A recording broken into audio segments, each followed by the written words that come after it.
Hey all, welcome to AI Daily. Let's get you up to speed on what's happening in AI today. First up, a massive release from Alibaba. Their new Qwen3-Coder is causing quite a stir, being called the best coding model yet by some experts.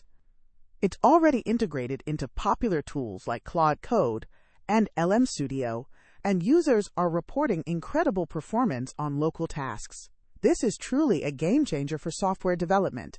Now, shifting gears, OpenAI has fully rolled out ChatGPT Agent to all Plus, Pro, and Team users. This launch has ignited discussions about the agentic economy, where AI agents handle revenue-generating tasks. One expert suggests this could fundamentally reshape capitalism, making AI literacy the key to value creation. Here's something that caught everyone off guard.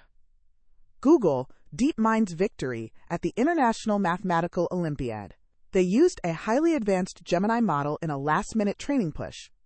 The team described it as a, quote, YOLO run, combining various methods and scaling their deep think mode. Meanwhile, across the industry, there's been a major funding round. Diode, a startup using AI to design circuit boards, just raised $11.4 million in Series A funding. This is huge for the AI-driven manufacturing automation space. And finally, the White House has unveiled its comprehensive AI action plan, outlining federal standards for AI testing, real-world testbeds, and a consortium for sharing best practices. This is a significant step towards responsible AI development and deployment. And that's a wrap on today's AI headlines. Until next time.